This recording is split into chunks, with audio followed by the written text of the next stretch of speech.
தேசிய கொடியான ஜாலோர் கமிலாங்கை தலைகீழாக ஏற்றியதாக கூறப்படும் 59 வயது கடைக்காரர் ஒருவர் பினாங்கில் கைது செய்யப்பட்டுள்ளார். இந்த சம்பவம் குறித்த காணொலி சமூக வலைதளங்களில் பரவி மக்கள் மத்தியில் அதிர்ச்சியை ஏற்படுத்திய நிலையில் நாடு முழுவதும் 16 புகார்கள் பெறப்பட்டதாக பினாங்கு காவல்துறையின் இடைக்கால தலைவர் முகமது அல்வி ஜைனால் அபிடின் தெரிவித்தார்.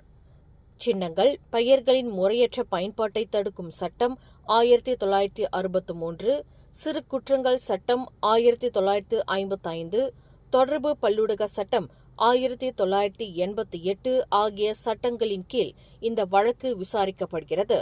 தேசிய கொடியை அவமதிக்கும் செயலை ஒருபோதும் ஏற்றுக்கொள்ள முடியாது என்றும் இத்தகைய செயல்களில் ஈடுபடுவோர் மீது கடும் நடவடிக்கை எடுக்கப்படும் என்றும் காவல்துறை எச்சரித்துள்ளது. மேலும் செய்திகளை தெரிந்து கொள்ள கீழே இருக்கும் பெல் பட்டனை அழுத்துங்கள்.